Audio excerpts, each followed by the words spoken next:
हम लोग माधुर्य कादम्बरी के तृतीय अमृत वृष्टि के 10वें सेक्शन को पढ़ रहे हैं। डिस्कशन हो रहा था कि दो प्रकार के चैतन्य हैं, ईश्वर स्वतंत्र चैतन्य और अस्वतंत्र चैतन्य। स्वतंत्र चैतन्य में दो भेद थे, जो माया का स्पर्श नहीं करते हैं अर्थात विष्णु तत्व, और जो स्वेच्छा से माया का स्पर्श करते हैं तो शिव तत्व। अस्वतंत्र चैतन्य में बहुत सारे भेद थे, आपने सुना था, अविद्या से आवृत, अविद्या से अनावृत। और उस चार्ट को भी एक बार देख लेना सही रहेगा। अस्वतंत्र चैतन्य के दो भेद हुए, अविद्या आवृत, तो हम सब लोग बद्धजीव जो हैं वो उसमें आ जाएंगे। अविद्या से आवृत अनावृत के दो भेद हो गए। ईश्वर शक्ति द्वारा अनाविष्ट, उसमें ज्ञान साधक जो निर्विशेष मुक्ति प्राप्त करते हैं, और भक्ति साधक जो भगवान की नाम रूप गुण आदि के सुख का अनुभव करते हैं। अविद्या अनावृत में ही एक सेक्शन होगा ईश्वर शक्ति द्वारा आविष्ट। उसमें जो ज्ञान शक्ति जो कि स्पिरिचुअल एनर्जी का एक अंश है, उससे आविष्ट सनक आदि, और उसके बाद माया शक्ति अर्थात माया के अंशभूत सृष्टि शक्ति से आविष्ट ब्रह्मा जी आदि से बातें हुई थी। और अब बात यहाँ पे फिर से आ रही है कि विष्णु और शिव में अभेद होने पर भी विष्णु ही उपास्य। अब ये क्यों है, समझ गए ना आप? देखिए, क्योंकि भगवान विष्णु माया का संपर्क करते ही नहीं हैं। तो अगर कोई व्यक्ति निर्गुणत्व को प्राप्त करना चाहता है तो वह शिवजी की नहीं विष्णु की उपासना करेगा। भगवान विष्णु और शिवजी में कोई भेद नहीं है, लेकिन एक भेद है, और वो ये है कि शिवजी माया का स्पर्श करते हैं और भगवान विष्णु करते ही नहीं। तो अगर कोई निर्गुण होना चाहता है, नहीं होना चाहता तो फिर कुछ भी करे, लेकिन अगर वो चाहता है कि वह मुक्ति प्राप्त करके भगवान के पास जाए, तो वह उसको भगवान विष्णु की ही उपासना करनी होगी। स्वयं शिव जी बोलते हैं, मुक्ति प्रदाता विष्णु एव न संशय। दुर्गा जी को बोलते हैं पद्म पुराण में कि मुक्ति प्रदान करने वाले एकमात्र विष्णु है, इसमें कोई संशय नहीं करना चाहिए। तो ये नामापराध से हम कैसे बचेंगे? अगर कोई कहे कि शिव ईश्वर हैं, शिव ही ईश्वर है, विष्णु नहीं है, या कोई कहे कि विष्णु ही ईश्वर है, शिव नहीं है, तो ये दोनों अपराध बन जाएंगे। क्योंकि शिव जी विष्णु तत्व ही हैं, लेकिन वह विष्णु तत्व जो माया को स्पर्श कर रहे हैं। लेकिन अब हम लोग शिव जी की पूजा क्यों नहीं कर रहे हैं? क्योंकि माया को स्पर्श करते हैं। एग्जाम्पल बहुत पहले मैंने दिया था, जीव गोस्वामी जी समझाते हैं कि जैसे कोई एक दिया है, दीपक है, अब उसके चारों ओर कालिख हो तो उससे वह प्रकाश नहीं मिल पाएगा जो कि एक क्लियर दीपक से प्राप्त होगा। यद्यपि दोनों दीपकों में शक्ति बराबर ही है। उसी प्रकार से कुछ ग्रहण कर पा रहे इस बात को। जैसे आप देखो कि पहले ज़माने में वो क्या, मुझे दिख रहा है, मतलब आप लोग को समझा पाऊंगा कि नहीं, लालटेन कहते थे, क्या कहते थे, जिसमें वो एक शीशा लगा रहता था, याद है? तो अब कुछ देर जलने के बाद उसकी धुआं जो है वो उसके शीशे में भर जाता था, तो वह प्रकाश नहीं मिलता था जो कि आपको क्लियर शीशे में मिलता है। सब लोग को उदाहरण समझ में आ रहा है ये वाला? यस, फिर साफ करते थे। तो अब शिवजी जो है, अंदर की लौ वही है, लेकिन आसपास जो है वो कालिक है, इसकी वजह से वह प्रकाश प्राप्त नहीं हो पा रहा। प्रकाश मिलता है लेकिन वैसा नहीं मिलता है। तो आप देख भी सकते हैं कि जो लोग केवल शिवजी की उपासना करते, जैसे रावण है या अन्य लोग भी, तो उनको कोई ज्ञान हो रहा हो ऐसा कुछ नहीं है। लेकिन भगवान विष्णु की जो उपासना करता है, वो चाहे अब गलत रीजन से भी करे, आगे जाकर वो ठीक हो ही जाता है। फॉर एग्जाम्पल, माता दिति ने प्रार्थना करी थी, भजन किया था इंद्र को मारने वाला पुत्र प्राप्त करने के लिए, लेकिन देखिए वो ठीक हो गई। तो क्योंकि भगवान निर्गुण हैं, इसलिए भगवान विष्णु से संबंधित सारी वस्तुएं निर्गुण ही रहेंगी, उसमें माया का स्पर्श है ही नहीं। तो जब भगवान की सेवा करेगा तो निर्गुण वस्तुओं की सेवन करने से उसका चित्त भी निर्गुण हो जाएगा। ये सीधी सीधी बात है। लेकिन इसका मतलब ये नहीं है कि भगवान विष्णु और शिव जी में भेद है, ये नहीं कहना चाहिए। भेद नहीं है, क्योंकि वही विष्णु जो है वो माया को स्वीकार किए हुए। उम्मीद है कि बात यहां पे बिल्कुल समझ में आ गई, कि अब हम पढ़ेंगे आप लोग को समझ में आ जाएगा। इस प्रकार चैतन्य के एक रूपत्व के कारण श्री विष्णु और शिव में अभेद ही सिद्ध होता है। कौन सा चैतन्य है ये? अगर मैं पूछूं कि विष्णु कौन से चैतन्य है, तो आप क्या बोलोगे? स्वतंत्र चैतन्य, और शिव कौन से चैतन्य है? स्वतंत्र चैतन्य। तो दोनों अभेद हो गया, ठीक है। निष्काम साधकों को निर्गुणत्व और सगुणत्व के कारण अपने उपास्यत्व तथा अनुपास्यत्व का विचार करना चाहिए। यह भी क्लियर हुआ। जो निष्काम साधक है उसको विचार करेगा कि भाई भगवान विष्णु तो माया का स्पर्श करते ही नहीं, तो मेरे लिए उपास्य कौन होंगे? भगवान विष्णु। और अनुपास्य कौन होंगे? शिव जी। ये बात है। यद्यपि दोनों में भेद नहीं है। क्यों? क्योंकि शिव जी माया का स्पर्श करते हैं। मेरे ख्याल से एकदम क्लियर हो गया होगा। चैतन्य के पार्थक्य के कारण ही श्री विष्णु और ब्रह्मा जी में भेद है कहीं कहीं। अब क्यों? क्योंकि ब्रह्मा जी अस्वतंत्र चैतन्य है और भगवान विष्णु स्वतंत्र चैतन्य है।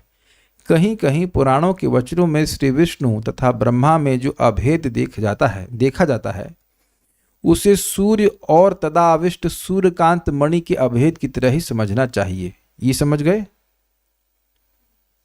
सूर्यकांत मणि प्रकाश को परावर्तित करती है, फैलाती है। वह प्रकाश कहाँ से आ रहा है? सूर्य से आ रहा है। तो आप सूर्यकांत मणि को की सत्ता को सूर्य से अलग तो नहीं देख सकते हैं। तो उस दृष्टि से अभेद कहा जाता है। लेकिन ऐसा नहीं कि ब्रह्मा जी और भगवान विष्णु में एकदम कोई भेद है ही नहीं। तत्वतः वो एक व्यक्ति नहीं है। अब कुछ बातें और अजीब सी आ रही हैं। किसी किसी महाकल्प में कोई ईश्वराविष्ट जीव ही शिव बनता है। मतलब शिव जी का कार्य करने के लिए कोई जीव को भी भगवान शक्ति प्रदान कर देते हैं। ये एकदम नई बात हम सुनने को मिल रही है। बिल्कुल हम धीरे धीरे जाएंगे इसमें। जैसा कि कहा गया है, क्वचित जीव विशेषत्वम हरस्योक्तम विधेरिव इति। कभी कभी श्री ब्रह्मा की तरह श्री शिव का भी जीवत्व माना गया। भाई यह तो स्पष्ट है कि ब्रह्मा जी जीवात्मा है। लेकिन यहाँ पे कुछ एक शास्त्र को कोट करते हुए कह रहे हैं कभी कभी ऐसा होता है, नहीं हमेशा नहीं होता है, लेकिन कभी कभी ऐसा हो सकता है कि शिव जी की पोस्ट को, ध्यान दीजिएगा कि हम शिव तत्व की बात नहीं कर रहे हैं, शिव जी की पोस्ट को कोई जीव धारण करे। ईश्वर की शक्ति प्रदान है उसको कि वह शिव जी की तरह कार्य करे। शिव तत्व नहीं बन जाएगा वो। देखिए तत्व तत्व ही रहता है, वो तत्व चेंज नहीं होता था। ये जीव तत्व थे, अब ये विष्णु तत्व बन जाएंगे, ऐसा नहीं है। भगवान विष्णु का कार्य तो कोई जीव कर ही नहीं सकता। ऐसा कभी हो ही नहीं सकता कि जीवात्मा के शरीर से असंख्य ब्रह्मांड निकले। लेकिन कभी कभी भगवत इच्छा से कह सकते हैं, क्या कह सकते हैं, भगवत इच्छा से किसी विशेष जीव को शिव जी का कार्य करने के लिए वैसे ही एम्पावर किया जा सकता है या किया जाता है जैसे कभी कभी ब्रह्मा जब नहीं मिलते हैं तो भगवान ही ब्रह्मा बन जाते हैं। तो वहां उस केस में ब्रह्मा जी जीवात्मा नहीं है, वहां विष्णु तत्व है।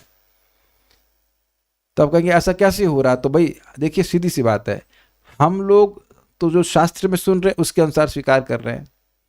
तो यहाँ पर शिला चक्रवर्ती बात बोल रहे हैं ऐसा, तो इसलिए स्वीकार कर लेना होगा कि भगवान की इच्छा से कभी कभी ऐसा हो जाता है। इसका मतलब यह नहीं कि वो दुर्गा जी के पति हो गए।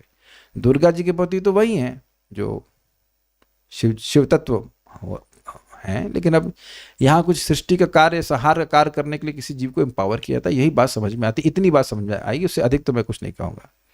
कल्प और महाकल्प से क्या मतलब? महाकल्प मतलब ब्रह्मा जी की परमायु।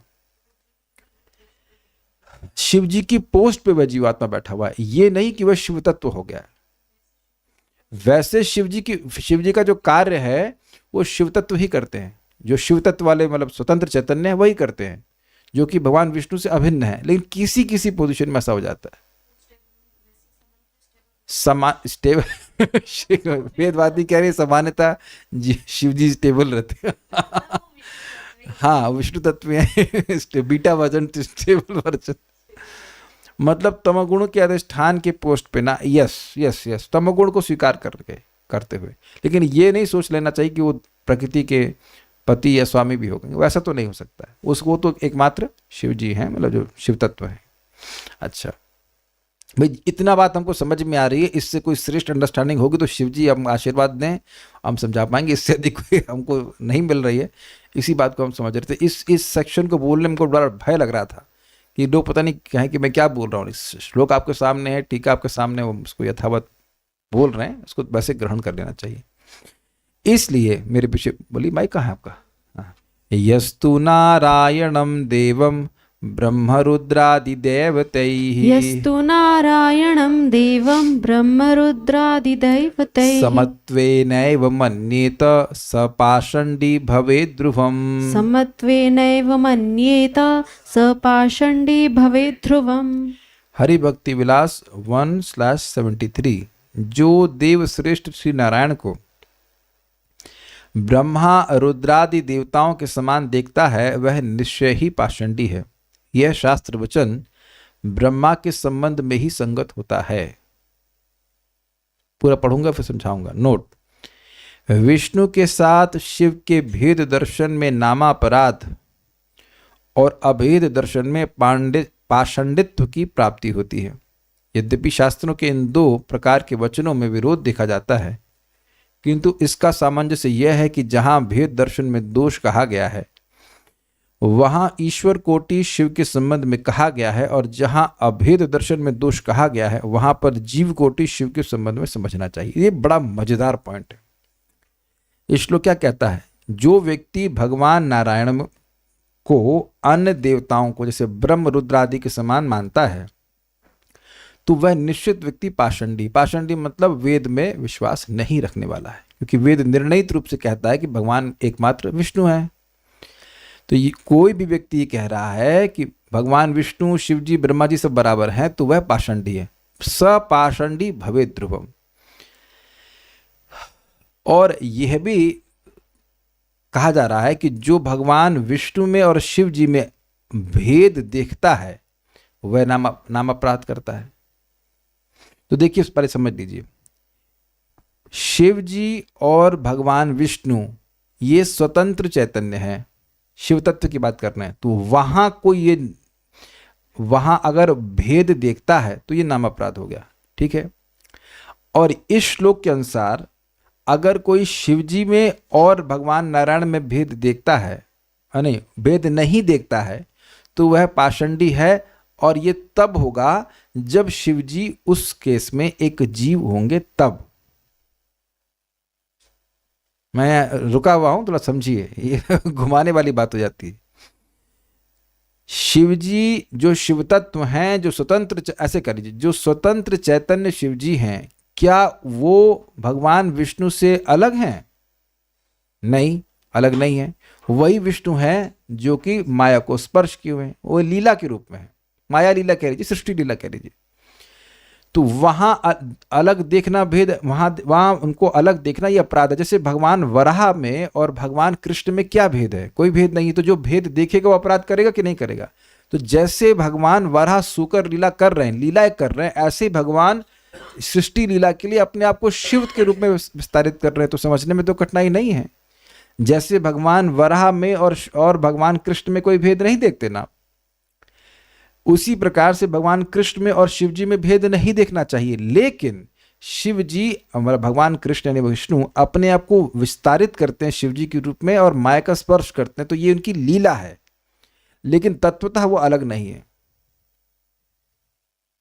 लेकिन भेद इस दृष्टि से है कि वही भगवान विष्णु माया का स्पर्श करते हैं। तो कुछ भेद भी है, भेदाभेद वाला सिस्टम है। लेकिन एकदम भेद देखने लग जाएगा, वो हीन है इत्यादि इत्यादि, तब फिर व्यक्ति अपराध कर देगा।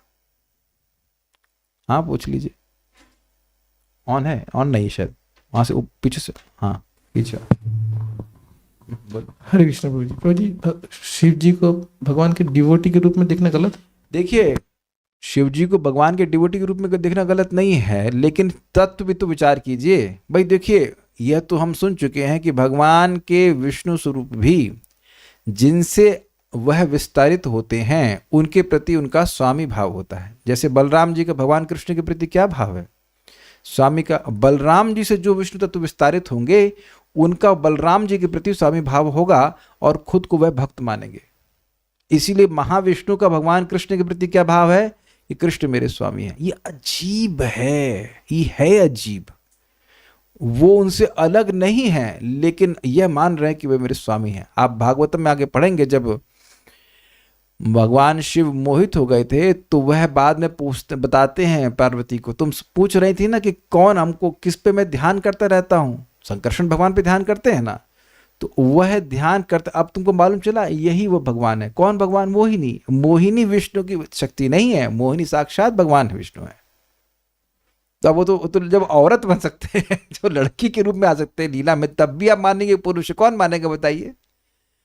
एक भक्त हमको पूछे कि शिव जी तो माया का से प्रभावित नहीं होते, तो मोहिनी से कैसे प्रभावित हो गए? तो हमने कहा वो मोहिनी से हुए कि मोहक से हुए? मोहित से। वो मोहिनी नहीं है, वो भगवान विष्णु है।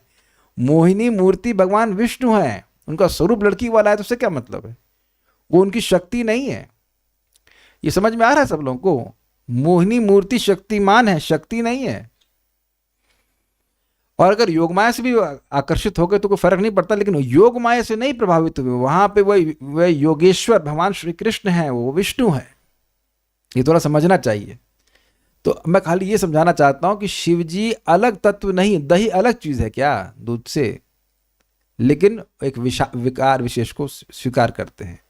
तो जब कोई व्यक्ति यहाँ पे देख रहा है कि वे शिव जी और विष्णु में भेद है, तो ये नामापराध तब कहलाएगा जब शिव जी जीवात्मा नहीं हो, वो स्वतंत्र चैतन्य शिव जी हैं। अगर ऐसे कर लीजिए, शिव जी की दो कैटेगरी ले लीजिए, एक स्वतंत्र चैतन्य और एक अस्वतंत्र चैतन्य।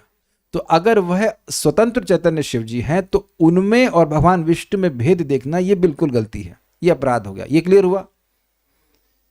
अरे तो रुक जाइए।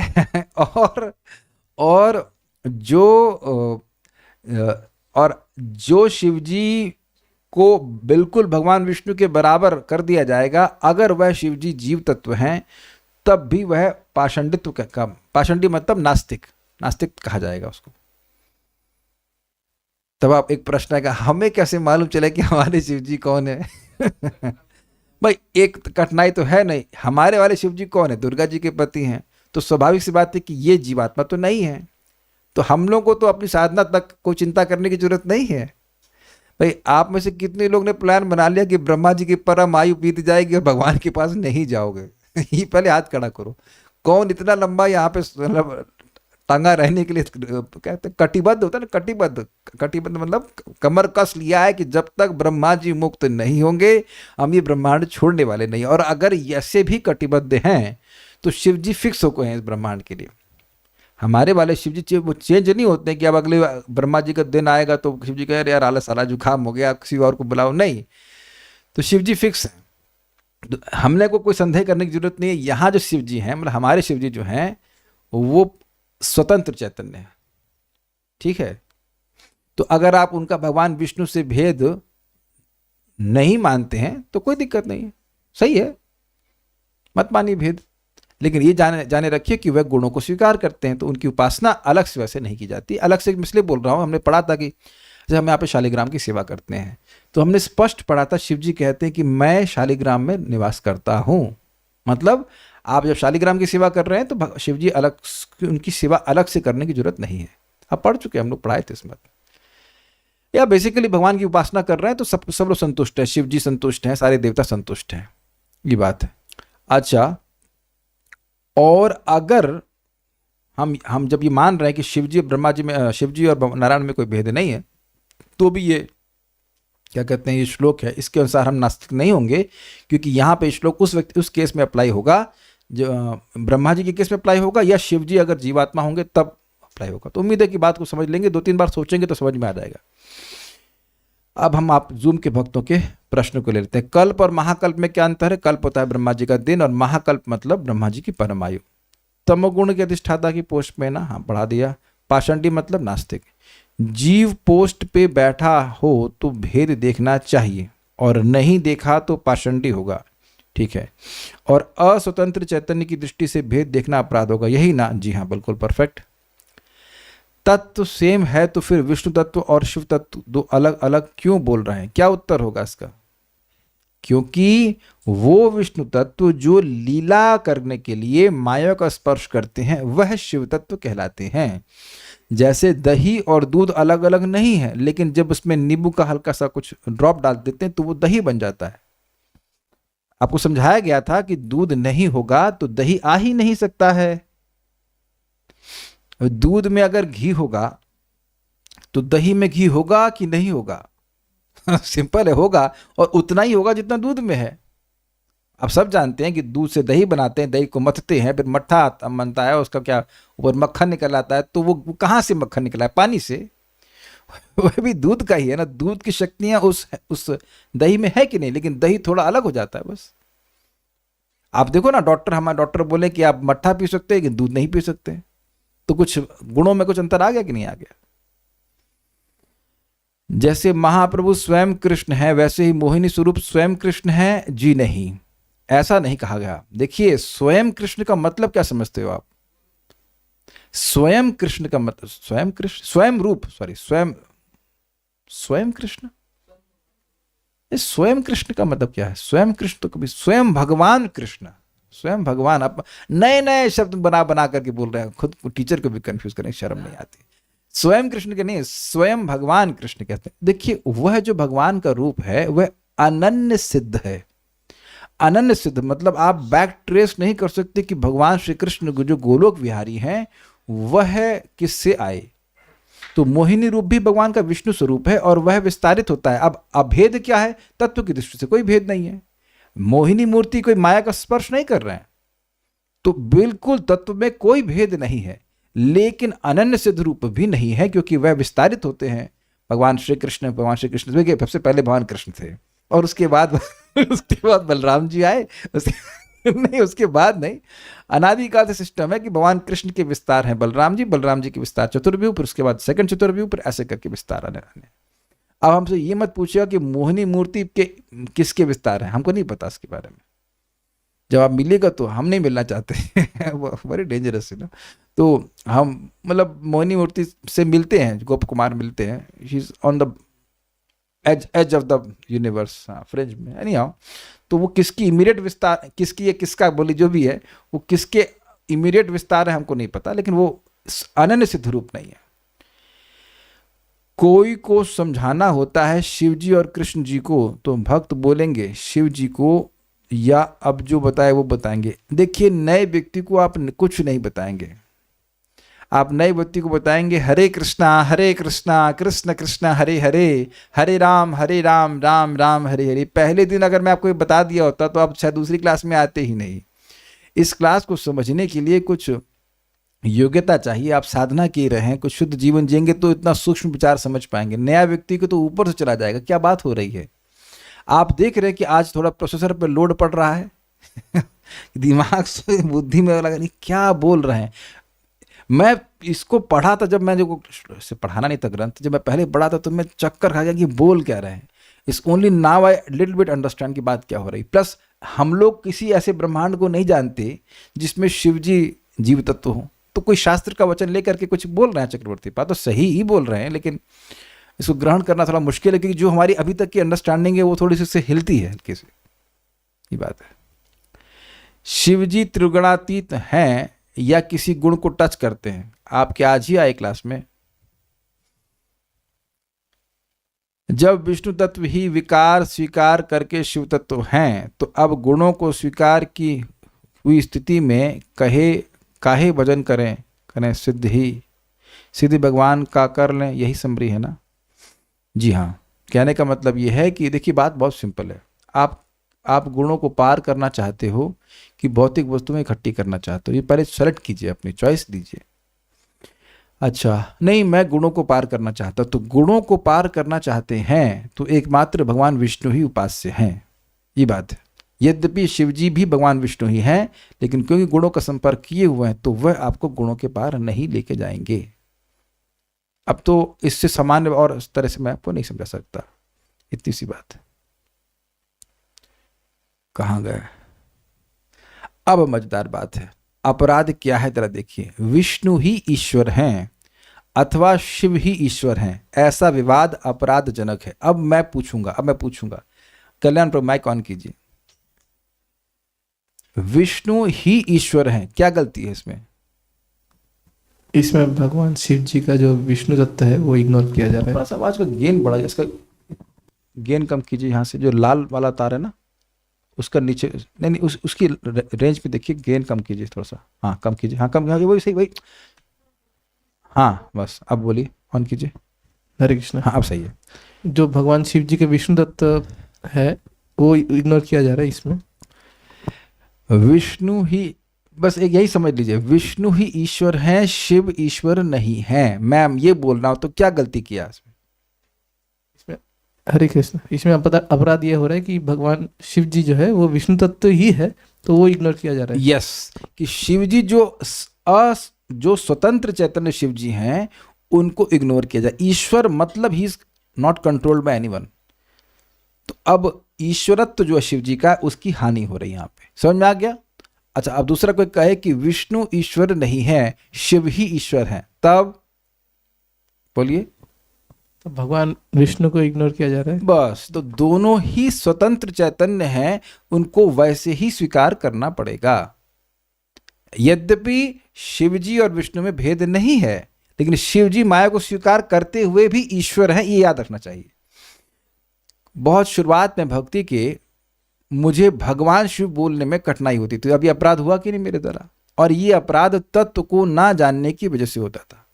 तो हम क्वालिफाई करके बोलते थे कि देवादिदेव शिव जी, ऐसे करके बोलते। But saying Bhagwan Shiva is absolutely all right, क्योंकि भगवान विष्णु शिव वो अभेद ही है उनका, बस वो स्पर्श कर रहे हैं। Does that make sense? वो स्वयं भगवान नहीं है, लेकिन भगवान, जैसे हम लोग बोलते हैं भगवान बलराम जी, तो ऐसे ही भगवान शिव भी आपको बोलना पड़ेगा। गड़बड़ हो जाएगा, बड़ा तत्व की वजह से मिस्टेक हो सकती है। तो देखिए कितना सूक्ष्म रूप से अपराध बन जाता है। लोग कहते हैं कि भाई वैष्णव के रूप में बोलना चाहिए, लेकिन भगवान नहीं बोलना चाहिए। लोग कहते हैं कि मतलब जो नए भक्त हैं वो ऐसा सोच सकते हैं, नए भक्त ऐसा सोचेंगे, भगवान शिव क्यों कहते हैं? परम पूज्य राधा गोविंद महाराज कई बार प्रवचन में भगवान शिव कहते हैं, तो क्यों कहते हैं? अब समझ में आ रहा है? तो तत्व को समझने से शिव जी के प्रति अपराध नहीं होगा। वो केवल वैष्णव नहीं है, ध्यान दीजिएगा। मैंने क्या कहा? मैंने ये नहीं कहा कि वैष्णव नहीं है, मैंने ये कहा कि केवल वैष्णव नहीं है, उनका तत्व तो अलग ही डिजाइन का है, अलग है वो। अच्छा, भगवान भी गुणों की वस्तु देते हैं। अब देखिए ये प्रश्न क्या ठीक है? ये प्रश्न गलत है। भगवान ये ऐसा प्रश्न क्यों करते हैं, हमको समझ में नहीं आता। भगवान ऐसी कौन सी चीज है जो नहीं देते हैं? एको बहुनाम यो विदधाति कामान, वो सब कुछ तो वही देते हैं ना। पहली बात तो ये है। देखिए निष्पक्ष रूप से परमात्मा के रूप से सबको दे रहे हैं कि नहीं दे रहे हैं, लेकिन परमात्मा के रूप में वो दे रहे हैं तो सब लोग उनकी उपासना तो नहीं कर रहे हैं ना। Is it not?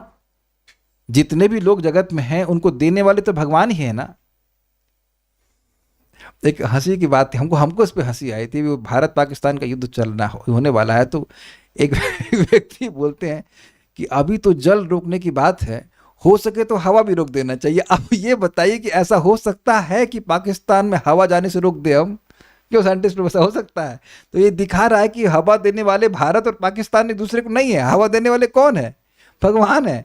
अब परमात्मा के रूप में तो पाकिस्तान के लोग नहीं मान रहे ना भगवान को, तो क्या भगवान नहीं दे रहे हैं? आप मेरी बात समझिए, सारी भौतिक वस्तु भगवान ही दे रहे हैं, लेकिन सभी लोग भगवान की उपासना नहीं कर रहे हैं।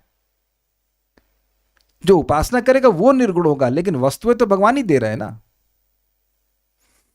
हमको बड़ा भाई अरे लड़ो यार, लेकिन कम से कम हवा तो मत रोको। और रोक भी नहीं पा रहे हैं एक्चुअली रोक सकते भी नहीं है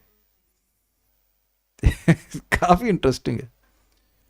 भगवान विष्णु और शिव जी दोनों ईश्वर हैं। यस, दोनों ईश्वर हैं, लेकिन भेद समझते हुए कि एक निर्गुण है और एक सगुण, मतलब गुणों। देखिए अब निर्गुण का भी सही अर्थ समझे। निर्गुण मीन्स बियॉन्ड मोड्स, नॉट कि बिना गुणों के, और सगुण मीन्स विद मोड्स, गुणों के संग में। हम शिव जी को भोग प्रसाद ले सकते हैं? देखिए नहीं ले सकते आप। क्यों नहीं ले सकते हैं? क्योंकि जिसने इस प्रकार से शिव जी को भोग लगाया उसकी बुद्धि में क्या बसा हुआ है कि शिव जी जो एक स्वतंत्र ईश्वर हैं। जैसे दही की क्या स्वतंत्र सत्ता है दूध से, तो जो व्यक्ति इस प्रकार से भोग लगा रहा है वो उनको ना तो वैष्णव मान रहा है। अगर वैष्णव मान रहा होता तो फिर तो भगवान को अर्पण कर के आप शिव जी को देते, तो इसमें तो कोई कठिनाई नहीं है। नंदग्राम में हम जानते हैं कि पहले भगवान कृष्ण बलराम जी को भोग लगता है, फिर शिव जी को लगता है, तो अब उसका महाप्रसाद सब पाते ही है, इसमें कोई कठिनाई नहीं है। जगन्नाथपुरी में सब जानते हैं कि पहले जगन्नाथ जी को भोग लगता है, फिर बिमला देवी, दुर्गा देवी, उनको भोग लगता है, फिर हमको मिलता है, तो वो तो कठिनाई नहीं है। लेकिन जिसको आप, जहाँ से आप ले रहे हो शिव जी का प्रसाद, उनसे पूछो। परम पूज्य राधा गोविंद महाराज बता रहे थे कि Ujjain, is it not Ujjain, Ujjain में महाकालेश्वर हैं, तो वहाँ क्या कहते हैं वो, भभूति जो राख, मतलब कॉर्प्स को क्या, शव वाली जो राख होती है, वो अर्पण की जाती है, भस्म। तो वो महाराज को दी गई, मगेश भोले बाबा का प्रसाद है, तो महाराज हाथ जोड़ करे, इसके अधिकारी हम नहीं इसके अधिकारी हम नहीं, ये हम नहीं ग्रहण कर सकते। तो आपको समझ में आना चाहिए कि भाई नंदग्राम में शिव जी की उपासना कैसी हो रही है, भक्त के रूप में हो रही है। Make sense? ऐसे भी गिरिराज जी भी विष्णु तत्व है कि नहीं है, लेकिन वो भक्त भी हैं। ये मुझे अब बिल्कुल क्लियर हो गया है, क्योंकि जितने भी विष्णु तत्वों का विस्तार होता है, जिससे भी वो विस्तारित होते हैं, उनके प्रति उनकी सेव्य भावना होती है कि मेरे स्वामी हैं। सो यद्यपि वह उनसे अभिन्न है पूरी तरह से, फिर भी उनकी भावना सेवक की होती है कि मैं इनका सेवक हूँ। तो वो तो समझ बातें क्लियर हो रही हैं। लेकिन शिव जी को सीधे जो भोग लगाया जाए वह ग्रहण नहीं किया जाना चाहिए। भाई हम लोग भी तो भगवान को भोग लगाते हैं, फिर आचार्यों को अर्पण करते हैं, फिर अब ग्रहण करते हैं। That is understood. मैंने ऐसा सुना है कि शिव जी के आगे भगवान लगाना जरूरी है। हाँ, लगाना ही चाहिए। शिव जी को विष्णु जी के रूप में देख सकते हैं। रूप का मतलब उनसे अभिन्न देखिए। उपासना आपको विष्णु भगवान की ही करनी है। अगर आपके पास ऑप्शन हो कि जप करना है, तो आपको हरे कृष्णा कृष्ण कृष्ण हरे हरे, हरे राम राम राम हरे हरे ही करना। शिव जी भी यही कर रहे हैं, उनके पीछे चलते रहिए। उमा कहूँ मैं अनुभव अपना, सत हरि भजन जगत सपना। I hope it's very clear. तो उनकी बात माननी चाहिए। एक डाउट है, एक ही है। जब लॉर्ड कृष्ण बोलते हैं in Bhagavad Gita that he is above the 3 गुणास, so there he is talking about his Vishnu तत्व। यस, इसमें क्या डाउट है? आपको सब कुछ क्लियर हो गया है? ठीक है, आगे बढ़ते हैं। जो लोग यहाँ वर्णित समस्त तत्वों की पर्यालोचना नहीं करते, ठीक से नहीं समझते हैं, वे ही श्री विष्णु ईश्वर हैं। श्री शिव ईश्वर नहीं है। श्री शिव ईश्वर हैं, श्री विष्णु ईश्वर नहीं है। हम विष्णु के अनन्य उपासक हैं। हम श्री शिव को देखेंगे भी नहीं। हम शिव के अनन्य भक्त हैं, श्री विष्णु का दर्शन भी नहीं करेंगे। इस प्रकार विवादग्रस्त बुद्धि होकर ऐसा नामापराध करते हैं और दोनों को ही असंतुष्ट करते हैं, भगवान विष्णु को भी और भगवान शिव जी को भी। ऐसा अपराध होने पर भगवत इच्छा से दैववश यदि अपराधी व्यक्ति को किसी तत्वज्ञ महत्पुरुष का संग प्राप्त हो जाए और उनके द्वारा इस विषय में प्रबोधित होने पर यदि उस अपराधी व्यक्ति को श्री शिव का श्री विष्णु से अभिन्न स्वरूप का विश्वास हो जाए, तब नाम संकीर्तन के द्वारा अपराधी व्यक्ति का उक्त नाम अपराध क्षय हो सकता है। तो बिल्कुल स्पष्ट है। अगर ऐसी हम बात सोचते हैं या सोची थी, तो आप शिव जी को मन में स्मरण करके कि शिव जी आपके प्रति मेरा अपराध हो गया, मुझे क्षमा कर दीजिए, ऐसी भावना रख सकते हैं। और भगवान से भी प्रार्थना कर सकते हैं कि आपके प्रिय शिव जी का आपके प्रति हमारा अपराध हो गया, हम अज्ञ थे, हमको नहीं पता था, हमें माफ़ कर दीजिए। बस भगवान बहुत सॉफ्ट है, एंड शिव जी ऑल्सो। अरे भाई, जो कोई बेवकूफ़ है, बेवकूफ़ है, उसको नहीं पता है तो क्या करेगा? वो तो जो सुनाई बात है उसी पर विश्वास करेगा।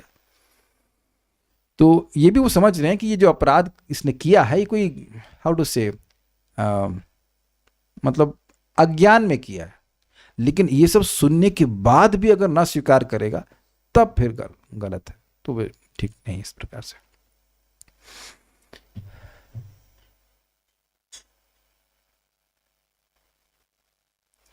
श्रुति शास्त्र निंदा चतुर्थ नामापराध। अब ये एक बड़ा ही इंटरेस्टिंग टॉपिक है। हम लोग ने 3 अपराधों के बारे में सुन लिया, वैष्णव अपराध, गुरु अपराध और शिव जी के नाम को भगवान के नाम से स्वतंत्र समझना, ये अपराध। अब चौथा अपराध देखिए। इसी प्रकार ये श्रुतियां भगवत भक्ति को स्पर्श ही नहीं करती हैं, ये बहिर्मुखी हैं। ऐसा कहकर ज्ञान और कर्म का प्रतिपादन करने वाली समस्त श्रुतियों की जिस मुख से निंदा की जाती है, उसी मुख से यदि उन समस्त श्रुतियों का और उन श्रुतियों के अनुष्ठाता व्यक्तियों का बार बार अभिनंदन किया जाए तथा उच्च स्वर से हरिनाम संकीर्तन का अनुष्ठान किया जाए, तो श्रुति शास्त्र निंदा रूप चतुर्थ नामापराध से रक्षा हो सकती है। श्रुति शास्त्र की निंदा करने वाले अपराधी व्यक्तियों को सौभाग्यवश यदि श्रुतियों के तत्ववेता महत् पुरुषों का संग और उनके द्वारा यह ज्ञान हो जाए कि ये करुणापरायण श्रुतियाँ भक्ति मार्ग के अनधिकारी एवं स्वेच्छापरायण तथा विषयों में परम आसक्त लोगों को शास्त्र पथ पर लाने के लिए ही प्रयत्नशील हैं, तभी उन अपराधी व्यक्तियों का श्रुतिशास्त्र निंदा जनित अपराध नष्ट हो सकता है। इसी प्रकार अन्यान्य अपराधों की उत्पत्ति और निवृत्ति जाननी चाहिए, उसके हम आगे डिस्कस करेंगे, पर इसको समझ लें। देखिए, श्रीमद् भागवतम अमल पुराण है, वह भगवान की भक्ति को स्थापित करता है, निष्काम भक्ति, ठीक है। लेकिन क्या सभी लोग निष्काम भक्ति के स्तर पर हैं? क्या सभी लोग भगवान विष्णु की सकाम भक्ति के स्तर पर भी हैं? मेरा तो प्रश्न ये है, क्या सभी लोग सकाम इच्छा वाले, क्या वह भी भगवान विष्णु की भक्ति करेंगे? क्या उत्तर है? नहीं करेंगे। तो अब वो उनको छोड़ दिया जाए क्या? तो वेद जो है वह सभी को अपने फोल्ड में लाना चाहता है। एग्जैक्टली, तमोगुण, रजोगुण, सतोगुण, अलग अलग प्रकृति के लोग हैं, तो वो उन लोगों के हिसाब से उनकी मानसिकता को देखते हुए, उनकी चेतना को देखते हुए ऐसे उपदेश दिए जा रहे हैं कि तुम इंद्र की उपासना करो, तुम इसकी उपासना करो, तुम इसकी उपासना करो, और ऐसे करके जो वह नियम पालन करते हैं तो क्रमशः क्रमशः उनका उत्थान होता है। ये बात है। तो ठीक है, वो इंस्ट्रक्शंस हमारे लिए नहीं है, लेकिन उनकी निंदा करना यह ठीक नहीं है। कुछ समझ रहे हैं ना बात? आप जानते हैं कि 18 पुराण है और उसको 6 का विभाजन किया गया है, और वह भी 3 प्रकार के लोगों के लिए, 3 प्रकार, तमोगुणी लोगों के लिए 6 प्रकार के, रजोगुणी लोगों के लिए 6 प्रकार के, और सतोगुणी लोगों के लिए 6 प्रकार के। Hope it's clear. तो ऐसा गुनगारी तो फालतू है, ऐसा कोई बात नहीं कहनी चाहिए। और आप ये भी देखेंगे कि कुछ लोग जैसे हमारे देवी भागवत पुराण पढ़ लेते हैं, तो अब उनका विश्वास हो जाता है कि दुर्गा जी ही श्रेष्ठ है, या शिव पुराण पढ़ लेंगे तो उनका विश्वास हो जाता है तो शिव जी ही श्रेष्ठ हैं। तो वो कम से कम उपासना तो करेंगे। अगर वो किसी को श्रेष्ठ नहीं मानेंगे तो केवल अपने को श्रेष्ठ मानेंगे, तो उनसे तो बहुत अच्छे हैं ना जो लोग उपासना कर ही नहीं रहे। आप समझ गए होंगे बात। तो इसलिए वेदों का निंदा नहीं करनी चाहिए। कुछ यहां पे कहते हैं क्या? ठीक है, सो विल स्टॉप, नॉट स्टॉप।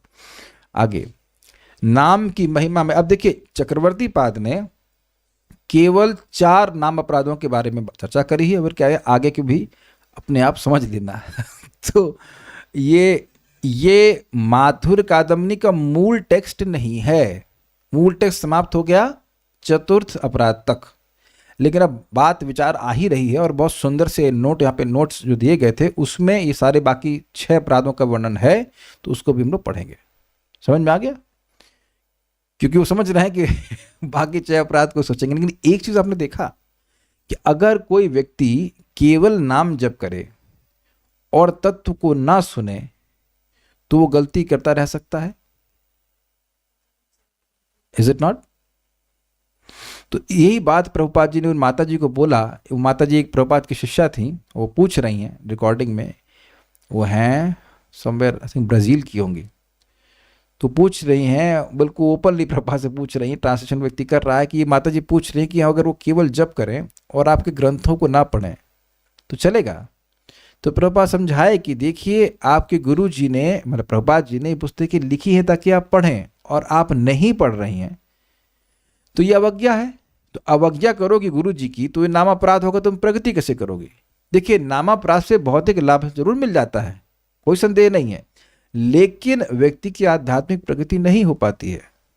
तो आप स्पष्ट समझ रहे हैं कि चीजों को ठीक ठीक समझने से हम अनावश्यक अपराध नहीं करते, क्योंकि देखिए मन में तो भगवान बैठे हैं ना, वो देख रहे हैं कि मेरी शिव जी के प्रति क्या बुद्धि है। तो अब हमने जब सुन लिया है तो भगवान शिव को भगवान शिव बोलने में कोई कठिनाई नहीं आनी चाहिए, क्योंकि असमान मन से शुरू होता है, स्वीकार करते हैं कि नहीं? और ये तो आप लोग बहुत से लोगों से मिले होंगे जो सबको बराबर कर देते हैं, जैसे होता है ना वो फावड़ा लेकर के मिट्टी बराबर कर देते हैं। तो बराबर करने वाले तो बहुत ही घूमते हैं भाई, सब बराबर, जिसको मानो वो सब बराबर है। अब आगे बढ़ते हैं। नाम की महिमा में अर्थवाद, ये 5वां अपराध है। ये बड़ा इंटरेस्टिंग है शास्त्रों में श्री हरिनाम की अतुलनीय महिमा दृष्टिगोचर होती है। उन महिमाओं को केवल स्तुति मात्र, प्रशंसा मात्र समझना नाम की महिमा में अर्थवाद है। शास्त्रों और महत्पुरुषों का कथन है कि नाम की महिमा जितनी भी कही जाए फिर भी नाम महिमा रूपी सागर का बिंदु मात्र भी कोई वर्णन करने में समर्थ नहीं है। शास्त्रों में नाम की महिमा केवल जन साधारण को नाम के प्रति रुचि उत्पादन करने के लिए कही गई है।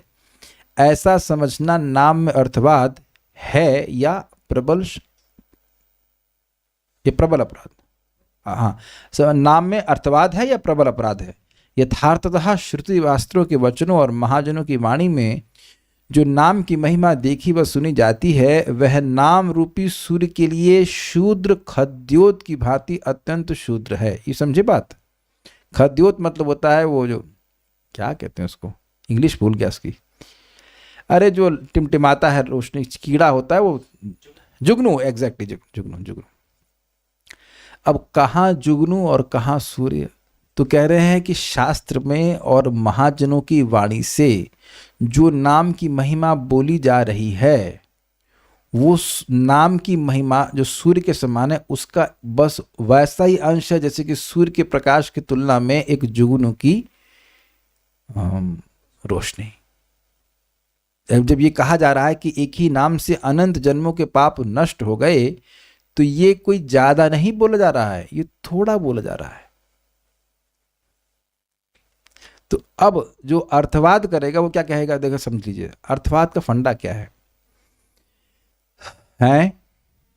बढ़ा चढ़ा के बोलना। जैसे कि ये लोग कहते हैं कि अगर आप चतुर्मास करेंगे कर्मकांडी तरीके से तो आपको अक्षय पुण्य मिलेगा और आप हमेशा हमेशा के स्वर्ग में रह के रहोगे। अब एक ये स्पष्टता है अर्थवाद है, क्योंकि स्वर्ग ही हमेशा रहने वाला नहीं है।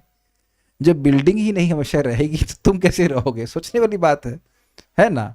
लेकिन लोगों को कुछ पुण्य करने में प्रवृत्त कराने के लिए श्रुति ऐसा बोलती है।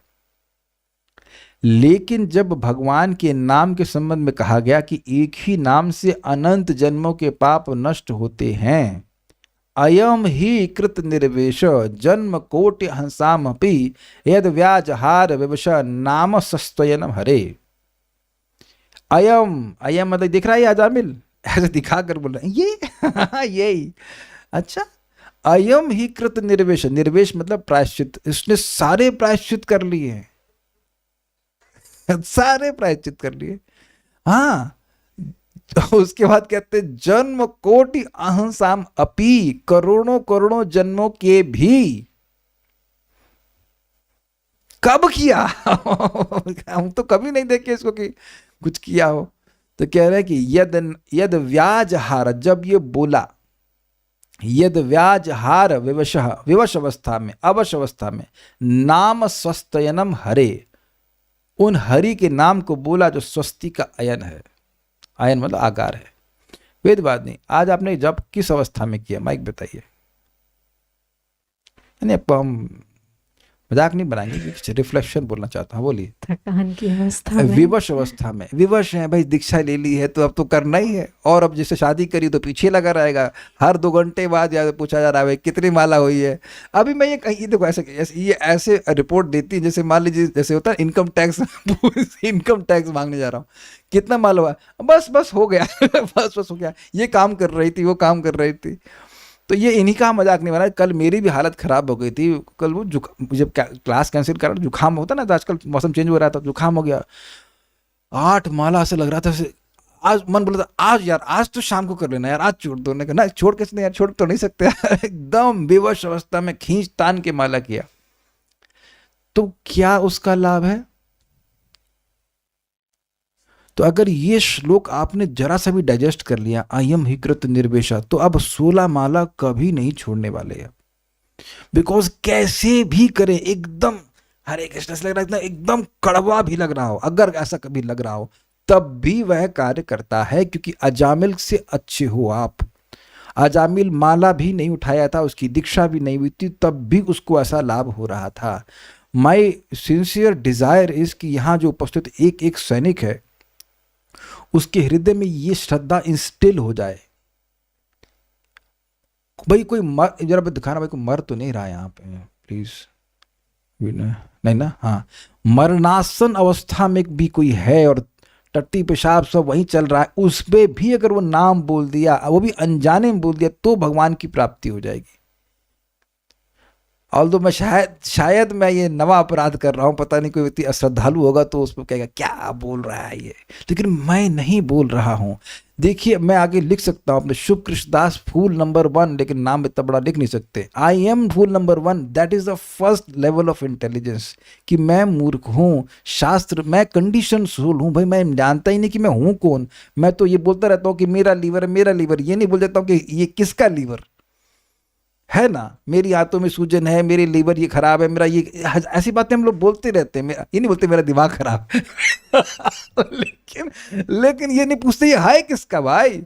तो हम है ना मूर्ख, बोलिए हम मूर्ख हैं, और आप भी हैं सब, क्योंकि सभी लोग पहचान कर रहे अपनी देह से। तो हमारी आपकी बात तो मतलब क्या है, कोई मतलब ही नहीं है। शास्त्र की बात तो मतलब है। जब भी आपका एकदम ना डाउन हो, आप लोग नहीं समझ पा रहे होंगे, आप लोग शब्द अनर्थ निवृत्ति क्रॉस कर गए होंगे तो शायद घन तरला नहीं होता होगा, लेकिन जिस दिन आपका जब फैल जाए, तरल हो जाए, तो घन कीजिए उसको शास्त्र के विचार से, बुद्धि से, कि भाई ये फायदा करता ही है। ऐसे में पता है ट्रिक बता रहा हूँ आपको, बहुत अगर लगे, जाओ मॉर्निंग वॉक पे, थोड़ा मन को टहला लो, चलो तुम टहलाने चलते हैं टहला करके माला जब करा दीजिए, बस हो जाता है। That's how you do it. तो ये सब मैं समझा रहा हूं कि ये नामाभास का लाभ है, ये नाम का लाभ नहीं बोला जा रहा है। नामाभास मतलब किसी को इंगित करने के लिए बोलना। अनंत कहाँ गया तो जैसे मैं पूछ रहा हूं अनंत कहाँ गया, तो नाम थोड़ा बोल रहा हूं उस तरह से भगवान का, मैं तो बच्चे का नाम ले रहा हूं। ऐसा बोलने से भी अनंत जन के पाप नष्ट होते हैं। बताइए हद है कि नहीं? हरी मिर्च है घर में कि नहीं? तो अब उनको बोलता हूं 2-3 हरी मिर्च ले आओ, तो वही पाप खत्म सारा। अब ये चीजें लोग विश्वास नहीं कर पाते, लेकिन लोग विश्वास किस चीज पे करेंगे? आप शास्त्र पे करिए ना थोड़ा। इसीलिए भक्त लोग जब दीक्षा के लिए बोलते तो मैं कहूं भाई थोड़ा रुक जाओ, थोड़ा शास्त्रीय श्रद्धा आपके हृदय में इंस्टिल हो जाए, उसके बाद आप दीक्षा ले लीजिए, नहीं तो वो दीक्षा बाहर लगेगी। क्या हमारे गुरु जी हमको दे दी 16 माला जप करने के लिए? ये हम रियलाइज बातें बोल रहे हैं एकदम, और क्या गुरु जी बोलते क्यों कह दिया इज लाइक दैट, तो टेक सम टाइम। तो ये बात समझ में आ रही है? इसलिए ऐसा कहना कि अरे नाम को बहुत बढ़ा चढ़ा कर बोला गया है ताकि लोग करें, ये गलत है। यस एग्जैक्टली, जितनी नाम की महिमा है वो कोई वर्णन कर ही नहीं सकता। कृतिते निर्वक्तुम महिमा ना, कृतिते ते वक्तुम, कृतिते निर्वक्तुम, क्या श्लोक है भाई? यानी कौन ऐसा महान व्यक्ति है जो आपकी महिमा का वर्णन कर सकते? हाँ, नाम प्रभवती करके श्लोक है, स्वयं रूप गोस्वामी बोल रहे हो। रूप गोस्वामी जी कौन है? जो नाम के बारे में क्या उनका फीडबैक है कि भाई एक बार कृष्ण बोलते हैं तो सोचते हैं कि अरे भगवान गलती की है, क्या भगवान ने, ब्रह्मा जी गलती की, एक ही मुख दिए, कम से कम करोड़ मुख देना चाहिए था और अरबों कान देने चाहिए, तब मैं नाम को, एक नाम का आस्वादन कर सकता था। तो वो थोड़ा हिंट दे रहे हैं। तो उम्मीद है कि आप समझ पा रहे होंगे कि इस नाम पर अर्थवाद लग ही नहीं सकता है। नाम की कुछ कुछ महिमा बताई जा रही ताकि हम जप करें, लेकिन नाम की पूरी महिमा वर्णन करने की क्षमता किसी के पास में नहीं, कोई शास्त्र, किसी साधु, किसी के पास नहीं है। इसलिए जो कुछ नाम की महिमा शास्त्रों में लिखी गई है उसमें अर्थवाद की कल्पना करने का कोई भी कारण नहीं है। तो सबको समझ में आ गया अर्थवाद? अच्छा, नाम महिमा को भली भांति जानने वाले महत् पुरुषों के संग के अभाव के कारण ही ये अपराध हुआ करते हैं। ये याद है आपको कि साधु संग के बाद भजन क्रिया और भजन क्रिया के बाद अनर्थ निवृत्ति, लेकिन साधु संग उड़ा नहीं सकते आप। Make sense? साधु संग भी सभी जगह देखेंगे कि अपराध से बचने का एकमात्र तरीका है साधु संग, साधु संग, साधु संग। जो साधु समझा है इस बात को वह ठीक ठीक बताएंगे, तो हम उस अपराध को नहीं करेंगे। सिंपल। देखिए एक प्रश्न आ सकता है कि अगर नाम की ऐसी महिमा है तो मुझे अनुभव क्यों नहीं हो रही है? भाई देखिए, अनुभव ना होना ये मेरी गलती है। बहुत बार तो ये भी हो सकता है कि हम इन अपराधों को कई बार कर रहे हैं। अब आप किसी का अपराध कर रहे हैं तो उससे ये कैसे उम्मीद कर सकते हैं कि वो पूरी कृपा करे? कुछ ग्रहण कर पा रहे हैं बात? नाम कोई एनर्जी नहीं है, वो एनर्जेटिक है, एक व्यक्ति है। तो व्यक्ति का अगर कोई अपराध कर देगा तो वो उसकी वो भी स्वेच्छा है कि वो आपको पूर्ण लाभ ना दे। I hope it is very clear. तो अब हम धीरे धीरे करके जब अपराधों से बचेंगे तो नाम प्रभु प्रसन्न हो जाएंगे और फिर आपको अनुभव प्राप्त होने लग जाएगा। तो आप ये देख रहे हैं कि इस श्रवण करने से इन सारे अपराधों से काफी हद तक बड़ी आसानी से बचा जा सकता है। बात समझने वाली होती है, ठीक है। यदि ऐसे नाम परायण महत् पुरुषों का संग हो जाए और उनके मुख से हरिनाम की महिमा को सुना जाए, तब अपराधी का कलुषित मन शुद्ध हो जाता है। कृता अपराध के लिए, जो अपराध किया है उसके लिए अनुताप के साथ एकांतिक रूप में नाम प्रभु के शरणागत होकर निरंतर नाम कीर्तन से अपराध क्रमशः दूर होते हैं। ये बात समझ में आ रही है। अनुताप एक बहुत इंपॉर्टेंट पॉइंट है। अगर हम किसी भी महान व्यक्ति के प्रति अपराध करते हैं या जाने अनजाने कैसे भी, तो पहली चीज़ क्या आती है? जब ये रियलाइजेशन होता है कि हमने अपराध किया है तो अनुताप होता है कि हमसे गलती हो गई। इसके बिना तो अपराध का मार्जन हो ही नहीं सकता। हो सकता है? बताइए। आप अपने आप को रखो, आप एक व्यक्ति हो, अगर कोई व्यक्ति अपराध कर दे आपके प्रति और उसे कोई पछतावा नहीं है, तो क्या वो अपराध नष्ट होता है? नहीं होता ना। You don't feel satisfied. Make sense? तो ये बात है। नाम जप नहीं बंद करना है, लेकिन ये विचार, अगर हमने गलती करी है तो पछतावा होना चाहिए। अरे हम तो बड़ी गलती कर दी, तो ऐसा नहीं करना चाहिए था। यहां भी तो आप देखिए, भगवान की सेवा में कभी कभी कोई गलती होती है। जैसे मैं उस दिन बता रहा था कि ये पूछी मेरे को कि दाल भुनी है कि नहीं भुनी, और मैं बस उठाई था और उत्साह में शिक्षा गुरु बनने चालू हो गए, जाके वो भूनना चालू कर दिया। इन्होंने याद दिलाया, अरे आप नहाए नहीं। हमने वो अच्छा। तो ये गलती स्वीकार करी ना मैंने कि हाँ भाई ये गलती हो गई हमसे। इतना तो कम से कम अवेयरनेस होनी चाहिए ना। देखिए, बैक ट्रैक कीजिए, रिवर्स इंजीनियरिंग कीजिए कि अपराध नहीं होता तो हम लोग नाच रहे होते, हम लोग बोल रहे होते वाई 16, वाई नॉट 16,000, मैं एक्सपीरियंस कर रहे होते। तो अपराध कुछ है पिछले जन्म का या इस जन्म का, जो कुछ भी है, तो उसको हम लोग विवेक के द्वारा, शास्त्र ज्ञान के द्वारा समझें कि कौन से हो रहे हैं, उनसे बचने का प्रयास करें।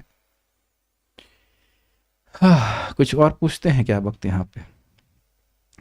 भगवान तो सर्व समर्थ हैं, तो उनका नाम भी है, तो सारी महिमा बता ही कहाँ सकते हैं नाम प्रभु जी की, जो ज्यादा बोलेंगे। Yes, that's a fact.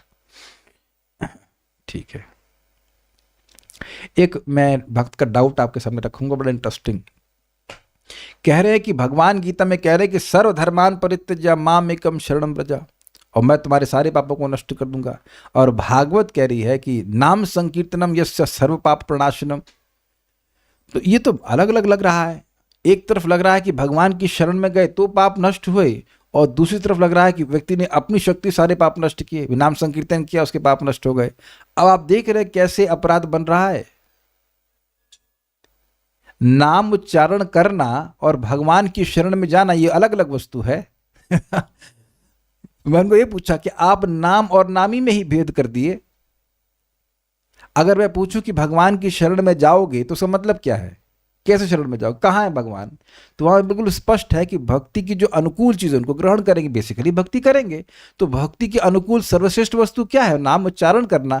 तो आप इनमें भेद कैसे देख रहे हो? तो मैं ये देख रहा था कि तत्व को न समझने से लोग बड़े कंफ्यूज रहते हैं, और ऐसा लगता है उनके मन में भावना आ जाती है कि दो बात बोली जा रही है। दो बात तो नहीं बोली जा रही। नाम और नामी में भेद ही कहाँ है?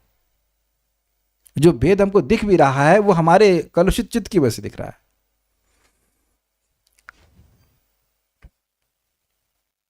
बिना नहाए इस तरह स्पर्श कर दिया गया भगवान के लिए जो बनाया जा रहा था, तो फिर अब उसको ऑफर नहीं किया जा सकता है।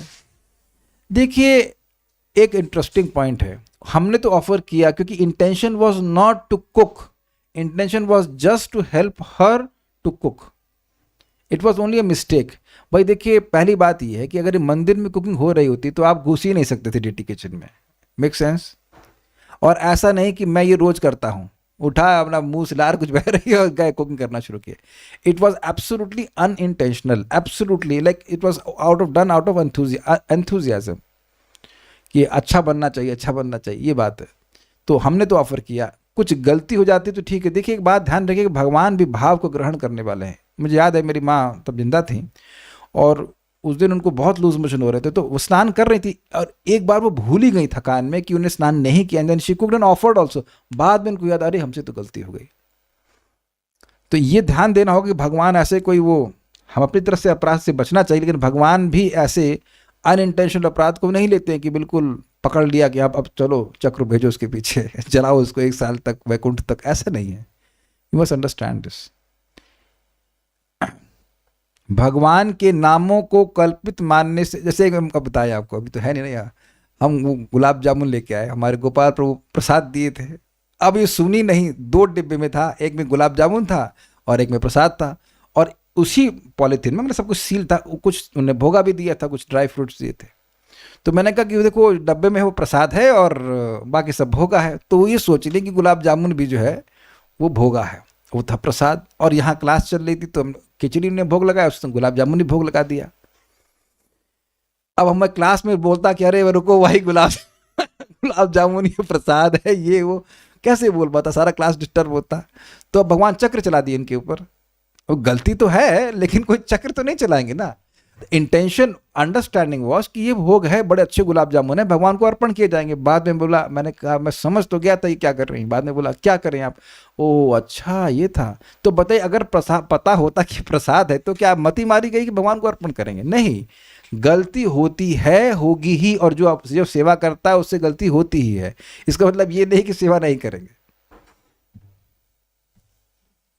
ठीक है ना। एक और पढ़ लेंगे फिर हम लोग जाते हैं। भगवान के नामों को कल्पित मानने से छठा अपराध होता है। एक प्रश्न कुछ भक्त कह रहे हैं, बिना स्नान किए जप कर सकते हैं कि? हाँ, हम तो आज सुबह किए थे, आपको पता नहीं है? अब उठ गए, मान लीजिए आप 2 बजे तो उठ गए, तो 2 बजे स्नान करना शुरू करते हैं तो। बल्कि यार मेरा तो बड़ा अच्छा अनुभव भाई, पहले जब जूम वगैरह नहीं था तो हम लोग 2015 के पहले की बात बता रहा हूँ, तो हम लोग सुबह 2 बजे उठ जाते थे और तब स्नान वान तो करते नहीं थे, पानी पिया, तेज धमाधम चैंटिंग करना शुरू करते थे। बड़ा मजा आता था, बड़ा उठते ही धाड़ से चैंटिंग करना शुरू करते थे। एटलीस्ट लाइक 12 माला कर लिया, स्नान किया, फिर मंदिर चले गए। हम लोग सुन चुके ना शास्त्र का वचन कि जो नाम का लुब्धक है उसके लिए कुछ उच्चिष्ट नहाना वहाना कोई नियम नहीं है। डेटी वर्शिप करते हुए भक्त का फोन आ जाए तो बात करना अपराध है, ये अपराध जरूर है। आज देखिए विद्वानी को मैं बोला था, मैं सेवा कर रहा था कि अभी हमने से भगवान का अभिषेक कर रहा हूं, अब आप बात मत करिए, बोला था ना मैंने, ये है अपराध। भगवान की सेवा करते समय कुछ और बात करना बिल्कुल ठीक नहीं। एक बार हम पिछले घर में मैं भगवान का अभिषेक कर रहा था और मैं दूसरे भक्त से कुछ बात करने लगा, वेरी बैड अभिषेक, मतलब मुझे बहुत खराब लगा था। ये कोई समान कार्य नहीं है। Is it not? Your offering water to Krishna, mean very great service, exalted. यहाँ तक कि एक बार मैं किसी से बात कर रहा था, कोई कुकिंग करते समय मेरा नमक डबल चला गया, तब से मैं बहुत गुस्सा हो जाता हूँ। अगर कोई मैं कुकिंग कर रहा हूँ और पिछले बीच में करे तो नहीं। इधर यू हियर कीर्तन या नामोच्चारण करते रहिए, ये चीज़ ठीक नहीं है। आप लोग कितने लोगों का प्रयास, कभी कभी प्रयास करना मुझे कॉल करके और देखना कितनी बार उठता है फ़ोन। नहीं उठेगा, मैं पूरा 24 आवर साइलेंट पे ही रखता हूँ। आप टेलीग्राम कीजिए, हम बिल्कुल हम रिस्पॉन्ड कर देंगे। काहे उठाना? मैं अपनी बात करूँ, मैं तो बिजनेस में का व्यक्ति नहीं हूँ, करना नौकरी कर रहा हूँ। I just keep it in silent. तो जो माता जी है वो उन्हें प्रश्न किया है, वो भी साइलेंट पे रखिए ना डेटी वर्शिप के समय। भगवान से भी यदि कोई महत्वपूर्ण है, बाद में बोल देना भाई हम सेवा कर रहे थे। अच्छा ये बता दीजिएगा अगर किसी ने आप सेवा कर रहे हो, किसी ने फ़ोन किया, बाद में बोलो प्रभु मैं सेवा कर रहा था, तो अपराध देगा, जान मार देगा, वहां से वो चक्र भेज देगा, भगवान इसने मेरा अपराध किया, उधर चक्र चलाइए इसको। You have to understand this things should not be compromised. सिर्फ लेक्चर सुन सकते हैं वो अपराध नहीं है। हाँ लेक्चर सुनिए ना, लेक्चर सुनिए, कीर्तन सुनिए, कोई दिक्कत नहीं। भोग लगाते हुए हम ईयरफोन्स पे लेक्चर सुनती हूँ, इज इट ओके? वो भी ठीक है। एक सटल पॉइंट है, अब घर में दूसरे लोग परेशान ना हो तो ईयरफोन लगा लीजिए, लेकिन अगर दूसरे लोग परेशान नहीं होते हैं तो वो कथा जो आप लगाएंगे, जो उसका शब्द है वो भोजन में भी प्रवेश कर जाएगा। कुछ समझ रहे हैं बात? जो हम बोलते हैं वो भोजन में प्रवेश करता है, तो दैट इज स्पेशल एडवांटेज। ऐसा किया जा सके बशर्ते घर में झगड़ा ना हो। लेकिन हम तो थोड़ा अलग जा रहे हैं, वापस नाम अपराध पे आ रहे हैं। एक पढ़ लें और ठीक है। भगवान के नामों को कल्पित मानने से छठा अपराध होता है। ये इंटरेस्टिंग है। मायावादी और भौतिक कर्मवादी, निराकार, निशक्तिक मतलब जिसमें कोई शक्ति नहीं है, और नाम रूप रहित ब्रह्म को परम तत्व मानते हैं। जो लोग ऐसा मानते हैं कि ऋषियों ने अपने कार्य की सिद्धि के लिए राम, कृष्ण आदि नामों की कल्पना की है, वे अपराधी है। ये बहुत जबरदस्त बात है। मतलब ये लोग कहते हैं कि असली तत्व जो है वो विशेष ब्रह्म है। उसका नाम क्या है? कुछ नहीं है। नाम नहीं है, रूप नहीं है, गुण नहीं, कुछ नहीं है, उसी से ये राम कृष्ण आ रहे हैं। तो ऋषियों ने गढ़ लिया है राम और कृष्ण नाम। गणना समझते हैं? गणना मतलब क्रिएट कर दिया है। This is very bad. ये अपराध बहुत खराब अपराध है। ये अपराध होने से नाम की कृपा मिलना ही संभव नहीं है। आप लोग ऐसे नहीं हो, लेकिन मैं बता रहा हूं कि ये अपराध कभी नहीं करना चाहिए। हरि नाम काल्पनिक नहीं है, वरन नित्य और चिन्मय वस्तु है, और इसकी सृष्टि नहीं हो सकती है कि चिन्मय वस्तु है। भक्ति के द्वारा चिद इंद्रियों पर आविर्भूत मात्र होते हैं। मतलब क्या हुआ? इसका मतलब ये हुआ कि जब हम लोग चाहते हैं कि जीभ पर भगवान का नाम आए तो नाम प्रभु प्रकट होते हैं। हरे कृष्णा कृष्णा कृष्णा हरे हरे, हरे राम राम राम हरे हरे। ये लगता है कि मैं बोल रहा हूं और आप बोल रहे हैं, लेकिन ऐसा नहीं है। हम केवल इच्छा करते हैं कि नाम प्रभु आए और नाम अपनी शक्ति से हमारी जीभ पर आते हैं। उम्मीद है कि बात समझ में आ गई होगी। भक्ति के द्वारा चिद इंद्रियों पर आविर्भूत मात्र होते हैं। सदगुरु और वेद शास्त्र यही शिक्षा देते हैं। अतः हरिनाम को परम सत्य मानना चाहिए। उन्हें कल्पित समझने से कभी भी नाम प्रभु की कृपा नहीं पाई जा सकती। जैसे मैं कहूं कल्याण प्रभु आप कल्पना है, कैसा लग रहा है आपको? You are not reality, you are not real. अरे भाई, तो अब यही आप कहेंगे ना प्रभु जी ये आपकी कल्पना है कि मैं कल्पना हूं। आप में से कितने लोग मानेंगे कि आप कल्पना हैं और आप असली व्यक्ति नहीं हैं? सोचिए, हम लोग बाल के अग्रभाग बित्ता बराबर के 10,000वां हिस्सा हैं, तब ये मानने को तैयार नहीं है कि हम लोग कल्पना है। तो जो अनंत हैं उनको कल्पना मानना कितना बुरा लगेगा बताइए। ये देखिए, ये मूल अपराध है। जो चीज चिन्मय है, स्पिरिचुअल है, उसको भौतिक मानना, और जो भौतिक है उसको स्पिरिचुअल मानना, यही सब मायावादियों का रगड़ा है। इसलिए इनसे तो कभी नहीं सुनना चाहिए, कभी नहीं सुनना चाहिए। Even if they are chanting Hare Krishna, वो हरे कृष्णा बोल जरूर रहे हैं, इनकी मति ये कभी नहीं होती है कि भगवान है। ये बात है। देखो, हम लोग को रियलाइजेशन नहीं है, लेकिन हमारा शास्त्रीय अंडरस्टैंडिंग है कि भाई हम लोग भक्ति करते रहेंगे, जैसे जैसे हमारी भक्ति बढ़ेगी हमको समझ में आ जाएगा, रियलाइजेशन हो जाएगा। Make sense? इसको थोड़ा समझिए। हम लोग हरिनाम चिंतामणि में पढ़े थे। देखिए, 2 प्रकार के नामाभास होते हैं, और ये नामाभास अंडरस्टैंडिंग के अंतर से हो जाता है। एक हुआ छाया नामाभास और दूसरा हुआ प्रतिबिंब नामाभास। तो देखिए, प्रतिबिंब नामाभास में क्या है? सूर्य है और उसका रिफ्लेक्शन किसी घड़े में आ रहा है।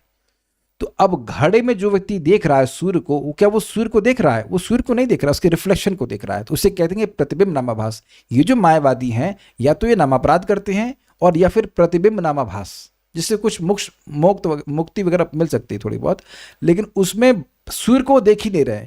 अब भक्त लोगों की संग क्या है? छाया नामाभास, जिसमें बादल है, सूर्य उस तरफ है, बादल के परे, और मैं यहां हूं। तो अब ये बताइए कि जैसे ही बादल हटेंगे तो मैं देखूंगा किसको? सूर्य को देखूंगा। दोनों ही लोग अनर्थ से युक्त हैं, मायावादी साधक भी और एक भक्त साधक भी। लेकिन जो मायावादी साधक का अनर्थ अगर मान लीजिए कुछ हटा, तो भी वो देखेगा क्या? सूर्य के प्रतिबिंब को देखेगा। लेकिन भक्त का अनर्थ हटा तो किसको देखेगा? वो सूर्य को देखेगा। उम्मीद है कि समझ में आ रही होगी बात। तो ये तत्व का बोध होने से बड़ा अंतर पड़ जाता है।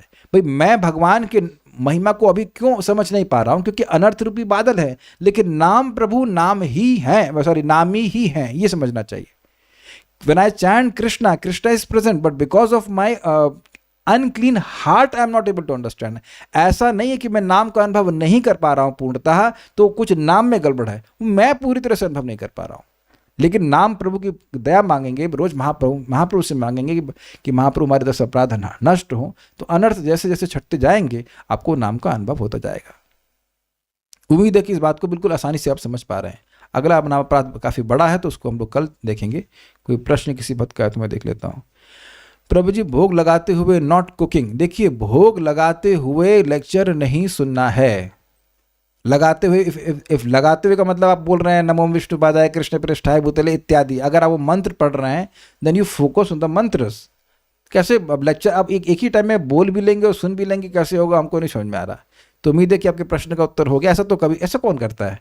जब आप मंत्र उच्चारण कर रहे हैं, जो भी आप योर कॉन्शियस की गुरु महाराज को दे रहे हैं, गुरु महाराज आगे उसको फॉरवर्ड कर रहे हैं, तो वो तो अंडरस्टूड है कि उस टाइम आप पॉज कर सकते हैं, इसमें कठिनाई नहीं है। एक साथ बहुत सारी चीज़ें करना हमेशा ठीक नहीं होता है। मैं ये नहीं कह रहा हूँ कि हमेशा गड़बड़ होता है, लेकिन हमेशा ठीक भी नहीं होता है। पर एक हाथ से आप लड्डू खाएं, दूसरे हाथ से अगरबत्ती ऑफर तो आप नहीं कर सकते हैं। जब आप कुकिंग करते हो तो उस समय मतलब बहुत ज़्यादा बुद्धि नहीं लगानी पड़ती है। You can hear and you can, that's very good. लेकिन जब ऑफरिंग कर रहे हैं तो कैसे आप लेक्चर सुनोगे, हमको तो नहीं समझ में आ रहा है। क्या नाम जप और कथा सुनते सुनते भागवतम की लीलाएं भी दिखने लगती हैं? लेकिन अभी टाइम लगेगा, मेरे को नहीं दिख रही हैं, और शायद आप मेरे पीछे हैं, और हो सकता आगे होंगे पता नहीं, लेकिन it will take lot of time, don't worry, it will come whenever it comes. ठीक है, सो यहाँ तक तो हो गया, so will stop here now. Shri Shri Madhurya Kadamani की जय, श्रील प्रभुपाद की जय, निताय गौर प्रेमानंदे।